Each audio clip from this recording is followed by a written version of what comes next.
Drifted to deep left field. Way back. Are you kidding me? The fairy tale continues.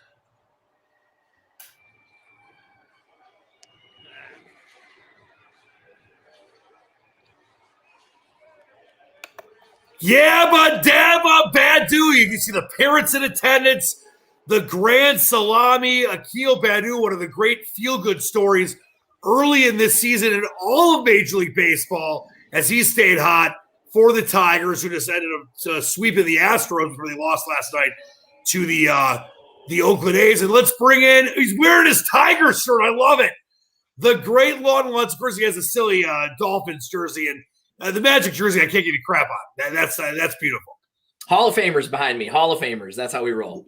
Well, welcome into the task force, and it's great to have you, Lawton Lutz, one of my finest friends, an amazing co-host, a great citizen. He's possibly leaving me, though, to go to another state, but a great opportunity. I think you should just take a job, fixing roofs here and just stick around. But very happy to have you as always. Got a lot to get to on a special edition of the task force. A little NBA, a little early Major League Baseball and Tigers reaction, and then a little Lions draft, which is only 13 days away from the start of the first round of the NFL draft. And we'll see what Brad Sherlock Holmes can do. He's already helped reshape the Lions roster with one of the biggest moves in recent NFL memory, getting rid of Matthew Stafford for Jared Goff and other things. So we'll get into that a little bit. And of course, we got to talk about your man, Kobe and Jordan, and the Hall of Fame and all that kind of stuff. The Kobe-Jordan duel, as we put it. But, Lon, you got the Tigers shirt on. It's early in the season. And once again, we've said this many times on the task force this year and last year. This is not the year. It's okay to – I'm a positive guy. I get excited about early season, hot starts. This isn't the year to think the Tigers are going to make a jump. Now, could something crazy happen in this wacky world we live in? Absolutely. But it's about the next couple of years, seeing if the Matt Mannings, the Bo Burrows, the Casey Mizes, and the Akil Baddoos, and other guys, both pitching and offensively and defensively, can come into their own as the Tigers start spending more money and trying to become a contender again. But to see, let me show this grand salami again. To see a guy like Akil Baddoo, who was a Rule 5 guy, not to get into too much minutia when it comes to what a Rule 5 guy is, but basically just to kind of give you the Cliff Notes version, it's a player. He was in the Twins organization, and it's based on contract situations, and they're able to be picked up by other teams. So he's on the Tigers, and he did this obviously against his old team. To see what he's been able to do, and you hear Matt Shepard on the call here, it's just been incredible to see what this guy has done early in the year. So far, he's played, he's 31 at-bats, 5 runs, 10 hits, 4 dingers, 11 RBIs, a stolen base, a 323 average, a 333 OBP, and a 1.172 OPS. He's a 5-tool guy. He's 22 years old. This guy's going to be – I was talking to some of my baseball people that cover this team day in, day out. They think it's going to be around for a long time, Lawton. And whether or not this guy ends up being anything special, whether or not the Tigers do anything this year, it's nice to have a story like this early in the season. 100%. In a rebuild year or whatever you're doing, reorganizing, what have you, you got to find your win somewhere. You had a nice series against the Astros, and you got Mr. Baddoo coming in fresh off I don't even know if Cedar Rapids Colonel's jersey is even out of the the fact that you know that, you did your prep. I'm very impressed. I mean, this is great. And the cool thing is just being around town. He's already captured the attention of so many Tigers fans in just 31 at-bats. And again, you got to find your wins somewhere. You know what this year is going to be. Do the small things right, find a few wins, and grow from there. No, I think that's perfectly said. By the way, we got Mike Thomas saying, am I going to talk about Dogecoin to the moon? And if people would follow my Twitter feed, Lon, you know this because I was over. This is funny. So Lon, one of my oldest and finest friends, one of my favorite people in the world, and him and his wife Smashley and the kids were all very close. And I was over at your house, and I'm normally on top of the stonk stuff. I got my shirt right here. I've been on the stonks train. Not all the Reddit stuff per se, but I'm investing and trying to, it's been a tough year. I've been furloughed from work a couple times and just trying to save and invest money for the future because who knows what's going to happen. And I was actually at your house, and I was not aware that there was some steam behind Dogecoin. And people don't know what Dogecoin is. It's a cryptocurrency that was made as a joke years ago. If you know that little Siberian husky, the Doge meme that was a thing years ago, it was supposed to be a joke. Well, guess what? I got it at 5 cents. I had people that I got it at less than a penny. Earlier today, it was at 50 cents, like 48 cents. I have a friend who's a big stonks guy like I am, knows a lot more than I do. He thinks it's going to go to $1.25 and then crash. If it goes to $1, I can't even tell you the amount of money I'll make on a very small investment. So it's just, by the way, our friend Danny checking in. I know you and Danny are like best buds now. Law and Leach. Is that our new like crime show? It's Law and Leach. And by the way, my man Fletch, I'll have a steak sandwich and a steak sandwich. Steak Baddoo has those Chris Shelton vibes going on. Red Poppy. Guess what? Chris Shelton, people don't know, years ago was on fire early in the year for the Tigers. He was a one-trick pony, though. All he can do is hit. Baddoo can play defense. He can hit. He can hit for power. So much different. There's no comparison with Chris Shelton and Akil Baddoo, in my opinion. But obviously very little information on Baddoo so far in the majors. I mean, at his first pitch of his first ever at-bat, Lonnie Homer. It was ridiculous. Yeah. So Dogecoin is one of those things where, Coinbase, which you're familiar with, and maybe many of our viewers are, is a wallet to trade cryptos, Bitcoin, Ethereum, etc. You can't buy Doge on Coinbase. They just went public. They had an IPO a couple days ago. It's already above $300, and it's gotten this interest in Doge, and you can trade it on things like Robinhood and various different investing sites. And Lon, your wife was the one that told me that Elon Musk and others were talking about it. I remember I bought it that night. I think initial investment was like $500. Within 2 minutes of me buying it, it went up to $2,000. But then, it was always very volatile that night. But Doge is it's the thing right now, man. It's pretty sick. Yeah, believe in crypto. It's here to stay. And with Coinbase being publicly traded now as of Wednesday, I made a lot of money this week just investing in it. So I'm a little more conservative in my investing strategy, but at the same time, I've done pretty well since really kind of diving in last December. Now, I had dove into Bitcoin years ago. I had made money and sold it, and now I wish I could have kept it. Just tell the people the truth. Lawton has like $4 million in Ethereum. He bought in for really cheap. Now he has like $4 million in Ethereum. So that's very well. But listen, before we wrap up the Tigers stuff, and by the way, please, if anyone that's watching has a question on the Tigers or MLB in general, please feel free to stay connected to the live chat. I just wanted to get your quick, feeling, and I've talked about this before on the show with you as well, that it's not about this year for the Tigers. It's about seeing what AJ Hinch can do with what they've got. Guys like Akil Baddoo, obviously Casey Mize, Candelario, and many others that Candelario's actually got one of the better batting averages in baseball right now. Obviously very early in the season. Tigers just swept the Astros.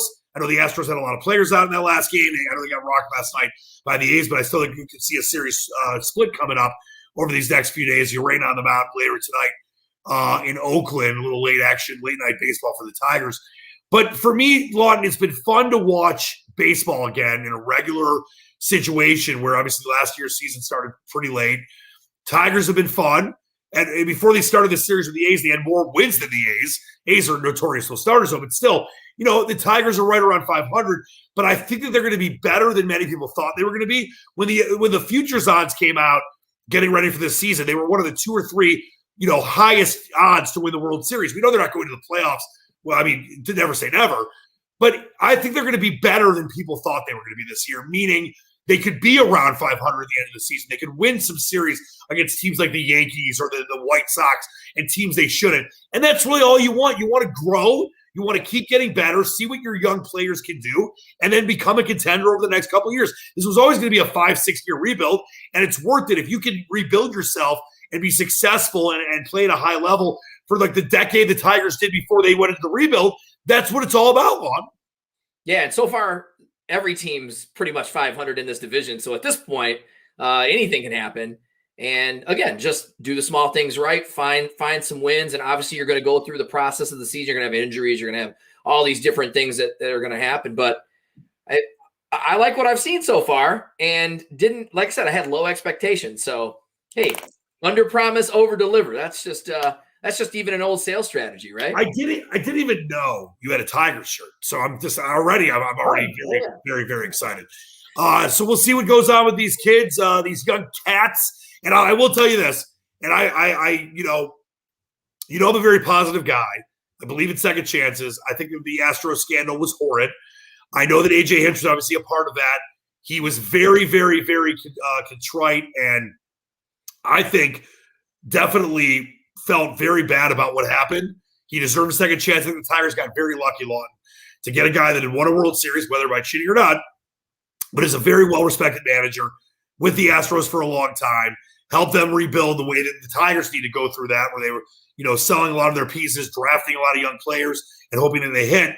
And I think the Tigers it sucks that Ron Gardner had to retire due to health reasons, but I think the Tigers got very lucky to get a guy like A.J. Hinch, who definitely deserved a second chance. 100%. I believe he was one of the early apologizers as well with that whole scandal. So that certainly helped his image when he came here. And I know a lot of people question it, but hey, it's a wait and see game with him as well. Again, he's in a division that's very competitive right now. And like I said, you just have to do the small things right and kind of go through the process of the season. And hopefully, hopefully we make a nice little run at it, or at least keep it interesting. And he showed a lot of contrition. He really did. I think he really did care about, screwing up and breaking the sacred rule of cheating in baseball. And, it's time to move on from that. I mean, players like Altuve and Correa and some other guys, I think they knew a lot more that was going on than maybe the manager did, but they were all part of it. You can't, people were like, oh, well, JV, he didn't know. Everyone knew what was going on. When you're part of a team that's got signals with trash cans and has this, these buzzers, this highly, deeply, thought after or thought of and kind of, just moving parts and all that stuff when it comes to a cheating scandal. They all knew what was going on, whether it was the parking lot attendant, whether it was the general manager, Justin Verlander, Correa, Altuve, A.J. Hinch, etc. It was very in depth, so they knew what was going on. Danny weighing and saying he thinks the Tigers should be watching them as long as they're competitive. And he goes, Braves, the Yankees, the Braves being the champs. I like the Braves in the NL, but right now, I know it's early. The Dodgers look like they're going to repeat. They're just too good. The American League is very interesting. The White Sox, one of the favorites, they've started off kind of rough. It's obviously a long season. If I had to pick a team right now, Lawton, out of the American League, I still think the Yankees, we see Danny taking the Braves and the Yankees. I'm not buying the Yankees at all. I think you look at a team out west, a team like the Los Angeles Angels, when you have got a player like Trout, you got Joe Madden, you got Ohtani, you've got a good bullpen. I'm looking at a team like the Angels, and I think the White Sox, we have not seen the last of them. It's super early in the season. They're loaded with their pitching rotation. They've got a lot of power bats, and they got the chance to really, to do some damage. Of course, looking at Abreu as well. So we'll see what happens in the American League. But the National League is the Dodgers to lose. And yes, they could repeat and be the first since the A's to do it a long time ago. Or the Yankees, excuse me. Mm-hmm. By the way, Irwin Fletcher weighs in and says the Red Sox very surprising. Yeah, there's a lot of very interesting things. The Orioles started out really well, beating the Red Sox a lot. I mentioned the White Sox have been struggling. You look at teams like Baltimore playing much better baseball, so it should be a lot of fun going forward with a full baseball season.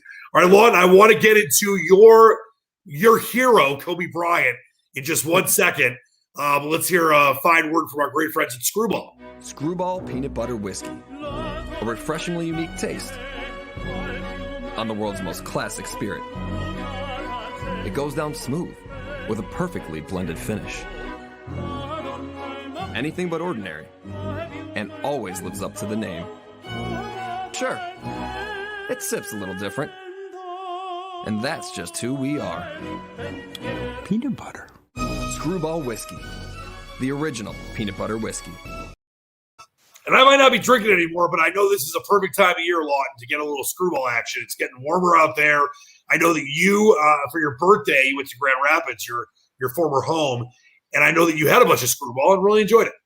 Yeah, it's the first time I ever tried it. It's really, really good. But anything over a few shots, you're gonna start feeling that. You might feel it the next day. Just letting you know. Just letting you know. Well, let's talk about, as I mentioned, your hero, Kobe Bryant. You're a big Lakers guy, and you and I have talked about possibly going to the NBA Hall of Fame induction ceremony. Here you go. You got Kobe and Jordan next to each other. let everyone know what's happening with the Kobe Bryant, Michael Jordan situation coming up for the Hall of Fame. Well, first we'll set the record straight. And Magic's actually the hero. Kobe was just always my guy as a Laker fan. I think Kobe's your hero, but fine, Magic's there. Yeah, so Kobe was always my guy because he was closer in age, and you rooted for him because he had that same intensity that Jordan had. And now, I mean, obviously, possibly going to be inducted into the Hall of Fame. Michael Jordan made a speech at his funeral, and now is going to induct him into the Hall of Fame. And I just think for a guy who, spent his entire career trying to be like his true idol in Michael Jordan, to have that person induct you into the Hall of Fame is, I don't know if it gets any better or more perfect. Well, I'll tell you this, Lon, and you and I both watched the Kobe funeral. It was obviously during quarantine or right before that. We weren't at the same place, but we were kind of watching it together, and I got choked up a lot. And when Michael Jordan, who has not really been that public for much of his retirement, obviously the guy had some gambling allegations and he went away from the game and came back and then bought into the Bobcats, now the Hornets, and really hasn't been out there. It's not like you see him on a lot of NBA broadcasts or you see him publicly out there. He's kind of just been more of a private person. When he gave that eulogy or, speech, whatever you want to call it, at Kobe's memorial, I was blown away. One of the greatest parts was he said, I'm my own meme right now. And he's like, the crying Jordan meme. But he was so eloquent and so reverent about what Kobe was, is, and always will be. And to see that, I mean, he is, and we're not going to get into the GOAT debate right now. I know you and I are on the same side. There's only one GOAT, and there always will only be one GOAT, and it's Michael Jordan. But Kobe Bryant was as good as it gets. And to see those beautiful words from Michael Jordan when we lost Kobe, I still can't believe he's gone. It's just ridiculous that situation happened, how sad that is for Vanessa and the kids, and obviously all the NBA fans, and what Kobe was about to start doing and all the things he was into. But to know that the greatest of all time has such respect for him, and is going to induct him into the Hall of Fame in a couple weeks. I don't think it gets any more special than that, and the memory of Kobe Bryant, which will live forever. Yeah, I think I have a list of about 20 NBA players, the most impactful players of all time. When you talk about guys like Wilt and Russell and Kareem and Magic and Bird and Jordan, and Kobe's definitely on that list. Just I felt like he was, a chip off the old block as far as being a lot like Jordan. He played a lot, but I also feel like he was a little more intense, and Jordan relied a lot on his talent and his athleticism. Whereas as Kobe's career went on, he didn't have that anymore, and he had to kind of reinvent his game. Felt like Kobe was into the details a little bit more than Jordan was too, and that I think has been such a he was a very transcendent player, especially for this generation and this millennium as well. But yeah, I don't think it gets any more perfect than to have like what is commonly referred to as the GOAT or the greatest basketball player in the history of the NBA. If he's inducting you, you definitely did something right. All right, rank them. Top 3 all time. I'll go first. I'll let you go second. 3 for me is LeBron, 2 for me is Kobe, and 1 is Michael Jordan.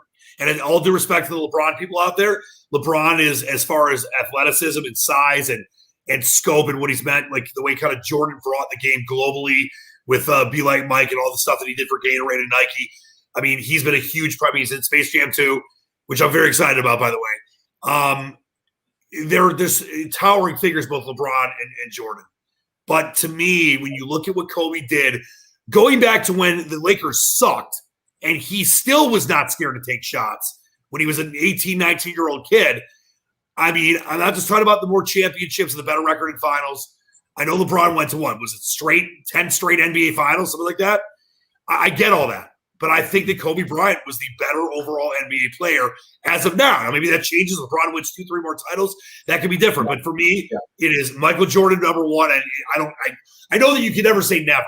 I don't think anyone will ever surpass Michael Jordan. 6-0 in the NBA Finals. Never went to a Game 7 in the NBA Finals. He's the greatest of all time. Then you have Kobe Bryant, and then you have LeBron James. Kobe and LeBron are very, very close. We're not even getting into like the older players from a different era, the guys like Bill Russell and Havlicek and others. Oscar Robertson, the Big O. But those are the top 3 for me. I would almost agree with you. I don't know if they're in the exact same order for me. But I mean, those three guys are also, three of the top scorers of all time. And their impact on the game, definitely an honorable mention for Shaq. I feel like he was a game changer. Steph Curry, definitely a game changer. But again, all these guys would be in my list of the top 20 most impactful players. And yeah, I mean, again, Jordan's inducted. If it's the second greatest player, he was very much like him. So, and especially at that position. And I think I agree with you with LeBron. Like, LeBron's won a championship on 3 different teams. That's something Jordan didn't do. And albeit he's had quite a few more opportunities and he hasn't. Well, and back then they weren't going team to team. They were building super teams. So Larry Bird and Michael Jordan never would have teamed up together. Magic and Isaiah never would have teamed up together. What happened? Yeah, I was going to say, you saw what happened when they did team up together. They were unstoppable in 92 with the Dream Team. So, again, that wouldn't have been good for the league. But the league's different now, and I feel like that's very common. You have arguably 6 or 7 teams that are trying to be super teams every year, and that's just the way the league is, unfortunately. But a lot of budding superstars and a lot of talent still in the NBA today, and arguably I'd say there are times where I think the NBA now is more talented, but that's a different conversation for a different day. All right, well, let's talk a little NBA here. I want to throw up the current standings. And it's, I'd forgotten about this until like a week ago. I mean, I knew they were doing it, but I'd totally forgotten that, it's going to be 1 through 6 in the NBA's Eastern and Western Conference, and then a play-in, game in the 7 and 8 spots. So let's start in the Eastern Conference. And you got about 4.5 weeks left now, and a very interesting kind of race to the finish. The East is basically between, I would think, the Celtics, the Hawks, the Knicks, the Heat, the Hornets, the Pacers, and the Bulls. I'm sorry, the Hornets and the Pacers. I mean, yeah, because the Bulls and Raptors make a move, sure. But right now you've got, the Bulls are 5 games behind the 8th spot, and you're running out of time. They've lost 4 in a row as well. So when you look at the East law, and you really don't want to be below that 6th spot. You don't want to have to play 1 game to keep your season alive. Yeah. And the Celtics, another nice win for them against your Lakers last night with 6 healthy players for Los Angeles. It seemed like Schroeder ended up playing. I thought he wasn't going to play. But obviously no AD, no LeBron. They're supposed to come back in the next couple of weeks. But you look at the Celtics who've won 5 in a row. You look at the Knicks who've won 4 in a row. The Knicks are a very, in my opinion, untrustworthy team, though. They're almost allowing as many points as they're scoring. And then you got Miami, who obviously went to the finals last year and lost to your Lakers. You got the Hornets, who are a very interesting team with Bridges, Dunk of the Year, and Hayward, and some really interesting abilities to score. They've played some really good defense as of late, but they're just 4 and 6 in their last 10. And then Indiana, I know they're playing. They're playing the Jazz. Is that game still going on? I know they were up huge. They were 17, and it looks like they did lose. They lost to the Jazz. So Indiana's, they're back on the losing track. They're now, a game and a half out of the 8th spot. What are you looking at the bottom of the East right now, that race for the 7 and 8 spot? Who could maybe get out of it, and who do you think is going to have to probably be stuck in the 7 or 8 spot? Well, I like your point about the Charlotte Hornets. They're a matchup problem for a lot of teams, and they've been playing well. They've been scoring a lot.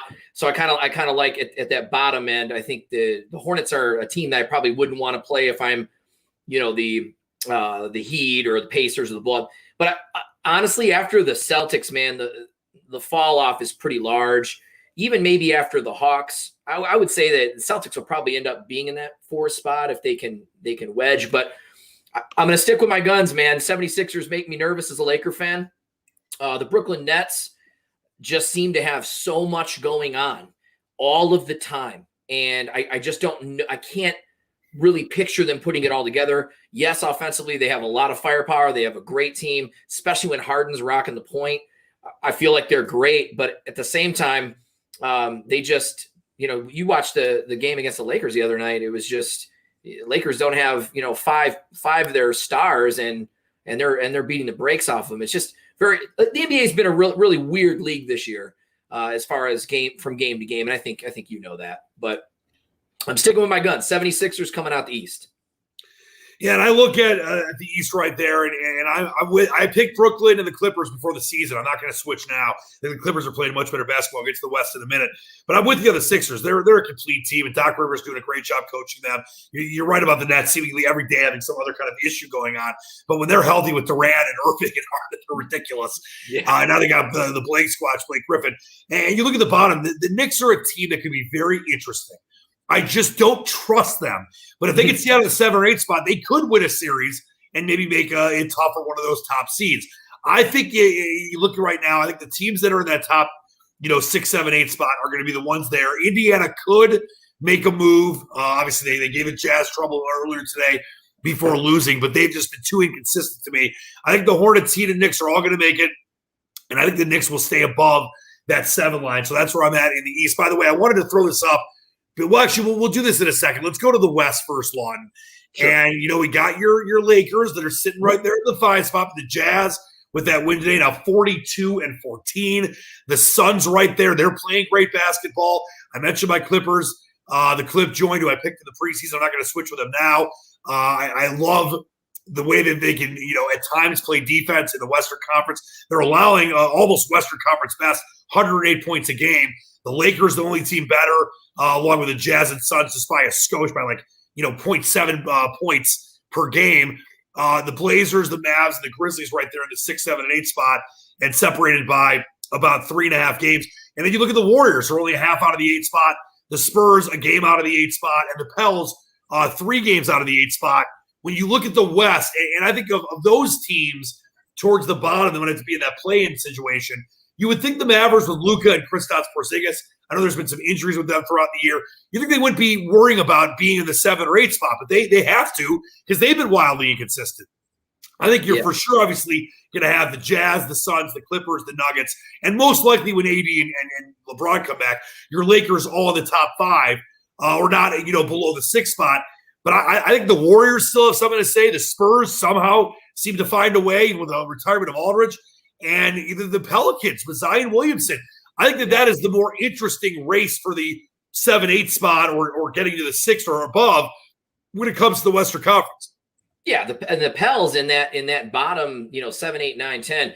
I really like the Pels. Brandon Ingram's playing out of his mind. You got a lot of talent on that team. You just hope that Stan Van Gundy can really pull it all together in the playoffs for them. Golden State, I don't bet against Steph Curry in a 7-game series. And again, 1 game against Steph Curry and then going to a 7, if they're able to make the playoffs, who are they going to play at the top of the order? Maybe the Jazz or the Suns. It's a tough match. The Warriors are always a tough matchup. I don't know if Clay's going to come back. I haven't heard rumors or rumblings, but we still have a couple of months where maybe he comes back, and that'll add an element of surprise to that team. What did he have? What was Curry at 51 the other night and was trying to go for Klay Thompson's 3-point right? He's just ridiculous. The guy's the best shooter in the history of the league. Well, I want to throw this up, and you mentioned that you still are buying into the Sixers as the title team, or as the team out of the East. I know you're not going to bet against your Lakers, so you're going Sixers Lakers. I wanted to throw up the FanDuel, our good friends at FanDuel, their live futures odds right now to win the NBA title. But that's still the favorite. They've been the favorite for the entire season. They're plus 2.2 to 1. Then you got your Lakers at 3.5 to 1. The Clip joined at 7 to 1 along with the Jazz. The Bucks said we haven't even talked about the Bucks, who I still love, and I picked them last year, but I don't think the Bucks are winning the title this year. They're 7.5 to 1. The Sixers, who are in first right now, are 12 to 1. Then you can see the rest of the teams right there. I'm sticking with the Nets and the Clippers. I think there's definitely value on LA at 7 to 1 because let's say the Nets do get to the finals, and then I ended up having some of those issues you mentioned. Definitely value on a team like LA or the Clippers at 7 to 1. But I mean, to repeat, especially after the COVID year, Lawton, do you really think the Lakers have a great shot of repeating, even with AD and LeBron coming back? I just think it's so tough to repeat in general. They've had a bunch of injuries. There's not a lot of value at 3.5 to 1. Obviously, the bookmakers believe the Lakers are the second best team in the NBA and should be in the NBA Finals along with the Nets based on the odds, which of course are not always right. I just if you had $1,000 free dollars to put on futures bets right now and had to pick one team, are you still going to put it on the Lakers? Because I wouldn't. Yeah, it's tough. That's I feel like the best value really there is Utah and 76ers. My gosh, you could go on a really nice vacation if you hit one of those. Utah's been pretty consistent all season. Now, obviously, when you get to the playoffs, you got to play teams in 7-game series. That's going to be different. But I feel like, yeah, Philly's they're the only team all year that's made me nervous as a Laker guy. And to bet against the Lakers, I stopped betting against LeBron many years ago. I as much as I wasn't a fan of his for a long time, and then I had to be because he played for my team and he brought a championship. So, but hey, listen, you got Anthony Davis coming back. You've got LeBron coming back. You've got a very nice squad there. The Ben McLemore edition was nice. I know it was. It's not like anything crazy, but we needed another shooter, and you got him. I think Denver still has a mild shot. Even the Austin Rivers pickup for them was really big to replace Jamal Murray. Won't be a full replacement. Yeah, but losing JM is such a huge. That was a huge blow. But Jokic is arguably the MVP, and I mean there's a lot of teams that could come out of the West this year. And again, Lakers to me are playing with house money. They had to win it last year with everything that happened. They did it, and now if they win it back to back, I mean now we're really starting to have that conversation about where LeBron sits in the history of all that. And when they won that title, I was there with you. I know you were crying, and I think you knitted a Lakers scarf. Was that one of your finest? I mean, it was such a crazy year, and we didn't know if they were going to be able to play the NBA Finals, and I mean the playoffs in general. We didn't know what was going on with sports. Was that the one that meant the most to you, or was it the ones when you were a kid? So the one that meant the most to me, I think I guess if I had to rank them, the one over the Magic in 2009 was a huge deal for Kobe because that was the first one without Shaq, and that was also after getting the brakes beat off of them in the year prior by the Boston Celtics in Game 6. We'll never forget. I think they got beat by 39 in that Game 6. It was embarrassing. But to come back the next year and win that ring, and then the next year, that 09-10 time frame, always be one of my favorite championship time frames. Last year was just kind of like a relief from Laker Nation that okay, LeBron came here, he did his job, he won us a ring with all the bad stuff that happened last year. Oh, thank God. But I think my favorite one was against the Orlando Magic when Dwight Howard was there and Kobe was won that first ring without really having an super all-star cast. When you talk about guys like Lamar Odom and Andrew Bynum and Pau Gasol was his definitely his Robin there. But for me, that was big. And, anything when I was a kid, it's hard to really remember. I don't think I was really that emotionally invested. In the late '80s, I was still pretty young. It was fun watching Showtime, though. I'll tell you that. Yeah, a little lawn guy. Now this was from a couple nights, a little while back. You had the Nets and the Lakers. Are we going to see a Nets-Lakers final? Now I know there was a lot of injuries on the Nets this night, but the Lakers just destroyed them. Was this was earlier? Was this last week? I'm trying to remember what this game was. Well, this was last week, and you got to remember everyone was playing except for Harden. So this was a pretty loaded team, and actually the injuries were more on the Lakers side. I don't think Kuzma didn't play. LeBron, AD was out, and I mean these guys played out of their minds. This was a night that Andre Drummond really showed some his offensive side, which we haven't seen in Detroit or when we played in Cleveland much. Hasn't shown that since, so he's been a little inconsistent. I think he's still trying to find his place there, but they just beat the brakes off him. I think even last night when the Lakers were getting blown out, they don't have a lot of players playing. One thing I noticed about the Lakers all season is they're like a lot like the Brooklyn Nets offensively, is they have the ability to put up good runs. And I think as long as you have that, you bring back LeBron and Anthony Davis into the fold. I mean, there's no telling what I would not be surprised to see this as a finals matchup. Not at all. All right. Well, we'll see what happens. All right. We're going to get some Lions talk on the docket here in just a second. But first, a quick message from our good friends at Screwball. Screwball Peanut Butter Whiskey. A refreshingly unique taste on the world's most classic spirit.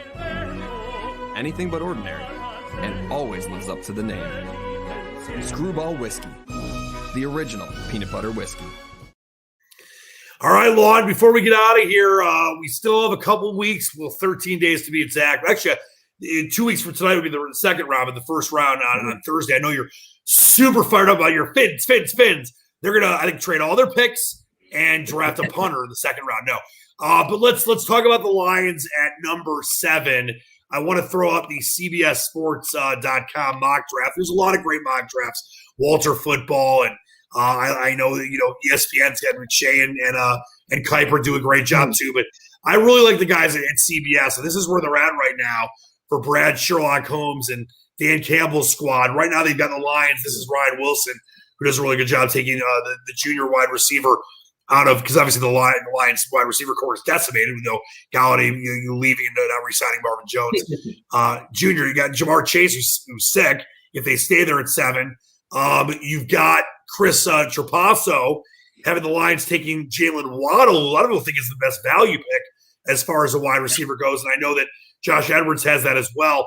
I wanted to throw up a video that you did a great job getting together for us today of a linebacker out of, Brian Chapman's Penn State Nittany Lions. But you look at Micah Parsons here, and there is, I know he's kind of a little further down the trough in some of the mock drafts, but the Lions could definitely trade down. And this guy had an incredible pro day, an incredible last season, and there's a chance that you could get a really fine player in Micah Parsons, maybe at 10, 13, wherever the Lions end up trading down if they do. This is definitely an option if they don't go wide receiver in the first and the 7th pick if they stay there. Yeah, and I'm going to be real honest with you. I don't know if any of those CBS experts have lived in Metro Detroit at all, but I think listen, you're not taking a receiver or a tight end in the first round. That is way too predictable from a Lions standpoint. No tight ends, no receivers. If you do take a receiver, you better get Devontae Smith or Jamar Chase. But aside from that, I think the Lions only have 2 ways to go here. Micah Parsons is one. A little, he hasn't played football in a year. He chose not to play last year, but he is a relentless linebacker, and that's a key position for the Detroit Lions. I also like someone like offensive tackle Rashawn Slater from Northwestern. Here's a guy that, you do need some protection for Jared Goff. In addition to that, Rashawn Slater is on multiple teams' draft boards, respectively the Chargers, Broncos, Cowboys, to name a few. So I don't think you're wrong either way. Micah Parsons might be a little riskier. I like what you just said, though. Maybe trade down and get him a little later, and then it's not such a bad thing. I don't know. Parsons or Slater, to me, are the 2 picks. I'm staying away from receivers. I know they need receivers, but again, they're in a similar position as the Tigers. This is definitely going to be a rebuild year. We're not expecting, winning a playoff game or anything with Dan Carpenter's first season. So. Yeah, you see that Penn State-Michigan game from a couple. As I mentioned, Parsons, the last time he played in 2019 before the COVID year, was incredible, and I hated that Penn State game. He was all over the place. And you look at, as I mentioned, those CBS mocks, Ryan Wilson has Parsons going 15 to the Patriots. Sounds about right? And Chris Trapasso has him going a little further down to the Raiders at 17. So if you trade down in your lines, definitely a possibility to get a great stud linebacking prospect like Micah Parsons. I'm also looking, and now there's very little chance the Lions would be able to draft Kyle Pitts, the Florida junior tight end that everyone's freaking out about, the next Gronk. But it's possible he's there, and I know you said no wide receiver, no tight end. But if Kyle Pitts is there, I could see Brad Holmes maybe pulling the trigger on him. Remember, Brad Holmes made his hay with the Rams as being the college scouting director. When you look at what Bob Quinn was, he was pro personnel in New England. Brad Holmes hit on all those picks, whether it was, players like Cam Akers for the Rams and the receiver, I'm forgetting his name right now, that had a great rookie season last year, Jefferson. So, yeah, you that's what you want when you're a Lions franchise that has made so many bad draft choices. So there are definitely a lot of options there. I think trading down probably makes the most sense. But, it could be Devonta Smith. It could be Jalen Waddle. It could be Jamar Chase. But it also could be a player like Micah Parsons further down when you get some value there. So we'll see what the Lions do. The draft coming up faster than we can believe it, man. It's going to be here before we sniff a couple more warm golf rounds. Now, I'll give you a chance here because you are the world's biggest Dolphin fan. You and our good friend Jack Kent Cook from our great fantasy league, the UFFL, and our good friend Paul Sarah from 97.1, my coworker. What do you want to see the Dolphins do? I mean, I think Tua sucks, but right now you have Miami with trading all those picks. At number 6, do you take Pitts? Do you take Devonta Smith? Do you trade down again? What are you going to do if you're the Fins? Yeah, I like Pitts or Smith either one of those is just fine with me. You got to provide Tua with some weapons. It's nice to see that Tua will actually be able to go through a full off season, not injured, OTAs, all of that. And then this is a big year for him because he has to show that he's more than just a game manager. You provide him with the weapons, you got protection. Later in the draft, I'm looking maybe adding another running back, another receiver. Again, we picked up Will Fuller. That was good. They're starting to build that young core for Tua, and I like everything that I'm seeing. I think they've done a great job there, especially trading away the picks and whatnot. But I don't think they do it again. I think Kyle Pitts is a no-brainer, and if he's off the board, to me, I like him over Waddle. Now I'll tell you this, and it's one of these things where the Lions have basically gotten rid of most of their talent. I think they got Jared Goff, but you never know if they could have a surprise here. I think there's no way the Lions have a better year than the Dolphins. So our yearly Dolphins-Lions bet is going to have to be for like a case of Monster or a rain of fire for you. What do you think the Dolphins do in 2021? They almost were a playoff team last year until they failed late in the year when they benched Fitzmagic and put in Tua, and then he struggled and went down to the last week of the season. Are they a playoff team? Will they win a playoff game? And could they be a true contender? What I mean by that is, could they be a Super Bowl contender in the next 2-3 years? Super Bowl contender is tough. I think they're a playoff team. Remember that last week, there was a lot of things that had to happen for them not to make the playoffs, and somehow all of those things happened. So I felt like they were a playoff team, and they kind of inched their way in. And I think they're a playoff team. Do they get a playoff win? Hard to say. But I feel like progress is everything. So if you make the playoffs this year, even if you lose, that's better than what you did last year. So 2 to 3 years, it's tough in this league. I know that some teams have a lot more luck and they turn it around faster. They're going to be looking up at the Bills. The Bills are a tough. That's a division rival. That's going to be they're going to be going at it for years to come. I don't see the Patriots or the Jets as a threat anytime soon. But the Bills are definitely going to be there. So that's going to be a tough out. And then really depending on their schedule next year, and matchups and whatnot, we'll see. But I certainly think, I thought they were a playoff team this year. I think they're a playoff team next year. But 9-7, 10-6 type of team, that wouldn't surprise me for the Dolphins. Progress, not perfection. Here's the futures odds. If for those that are wondering, the favorite, the Chiefs again, up there with Green Bay, Tampa, and Baltimore. Of course, Tom Brady re-signed with the Buccaneers. The Miami Dolphins at 25-1, right there with the Cowboys, the Titans, the Cleveland Browns, and those Detroit Lions all the way down there, 80-1, along with the Bengals and Jets, the Texans at 100-1, and the Snaguars at 100-1 as well. So we shall see if that improves or gets worse based on what happens in the NFL draft. Long before we get out of here, a quick word from our friends at Screwball and then our parting shots. Screwball Peanut Butter Whiskey, a refreshingly unique taste on the world's most classic spirit. Lon, an incredible job by you as always. I love the Tigers shirt. You got the Magic Johnson. By the way, he could be a top 6 all-time player in NBA history. He's not top 3, but he was incredible. Now 13 for the Dolphins. Is that Cleo Lemon? Is that a Cleo Lemon jersey? Stop. It's not Cleo Lemon. It's not Pat White. Who's terrible numbers. I know Barry and Stevie Y. And the real star of Ace Ventura is who that is. That's what that was. So, yeah, Dan Marino, one of my all-time favorite quarterbacks. That's where I got my nickname from. And the man. Yeah, he literally had one of the greatest arms and touch on a pass I've ever seen. What I liked about Dan was he fell into a situation where you remember the Dolphins just never had a running game. We had never. You had 2 great superstar receivers in Duper and Clayton, and back then it was we're throwing the football, which was at the time in the early into mid 80s. That wasn't really common to throw for 5,000 yards. It's pretty common nowadays. The ball's being thrown all over the place. But yeah, Dan was a great quarterback, and I was glad, despite the fact that he only had a chance to play in 1 Super Bowl, that he did get inducted into the Hall of Fame, and he certainly deserves it. So. All right, Lon, parting shots on this big sports weekend, NBA, Major League Baseball. Actually got some hockey. The Wings with a nice win over the Blackhawks last night with their new player scoring a goal in his first game. What do you got coming up this weekend? What do you got going on, my friend? Well, I'll be traveling out of town again. It's never a dull moment. My parting shot, I'm gonna give you a shout out to Danny Martin. He's one of our finest listeners. He has uncovered a little mystery for me, betting wise, and I've had a lot more success lately with the NBA. So shout out to Danny Martin. He also called Baylor, which I thought was really bold early on, and it came true for him. So appreciate you as a listener. Appreciate you hooking me up, man. And you definitely get my parting shot today.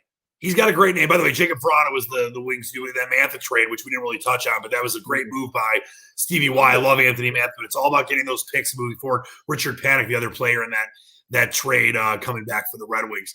So for me, I'll just say I love you. This is it's been a very tough last year plus, but go out there and get the vaccine if you can. I'm getting my second shot tomorrow.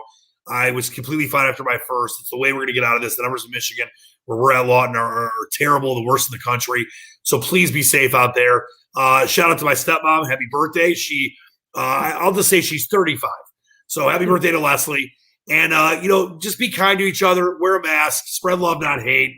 We got a lot of, rough things going on, shootings and the Chauvin trial in Minnesota, a lot of stress in our lives, but there's so many beautiful things going on, Lawton, like, spending some time with family and friends, or going on a walk, or watching a Tigers baseball game, Akil Baddoo. You can find joy in so many different things. So please try to do that. And I don't want to tell you what to do out there, but you know the way I live my life, the way you live your life, Lawton. We try to find joy in whatever we can, and being with you on this show is definitely a joyous thing for me. Like the Tigers, find your small wins. Find your small wins. Do the simple things right. And like our good friend Sebo loves to say, here come the Tigers. All right, for the great Lawton Lutz, I'm Dan Leach, the Squatch. Thanks so much for joining us. We'll be back very shortly on another great edition of the Task Force. And don't forget, Lawton, Tuesday night, episode 5 of Hey, That's Easy. I'm actually on this show, not just directing and producing. I am on the show, but it really is your baby with your great friend, our great friend Ava. And I'll let everyone know a little bit about that before we get on it. Yeah, the variety show that's literally about everything. We try to make all things easy. The theme this time is new beginnings, whether you're starting a new career or you need some coaching. We've got some phenomenal guests, just a lot of intelligent guests this time around. We've got financial coaches. We have life coaches. So I encourage you to stream live on Facebook. And yeah, Danny is normally in the backdrop of the show, but he's going to be weird for me. It's weird. He's got a little something that he's going to reveal. A little something that you can only reveal a little bit about, but at the same time, his segment's going to be more about stepping out of your comfort zone. And where Dan, is at, obviously a radio host, and he has the Task Force show. He's always looking for something else. And I think that's, an inspiring piece. So we've got a lot of guests that are going to be talking about things like that. And hey, Tuesday at 7, check us out on Facebook. It's a real skeet parade. All right, for the great Lawton Lutz, excellent job as always. I'm Dan Leach. We'll see you next time. Be kind to each other. Spread love, not hate.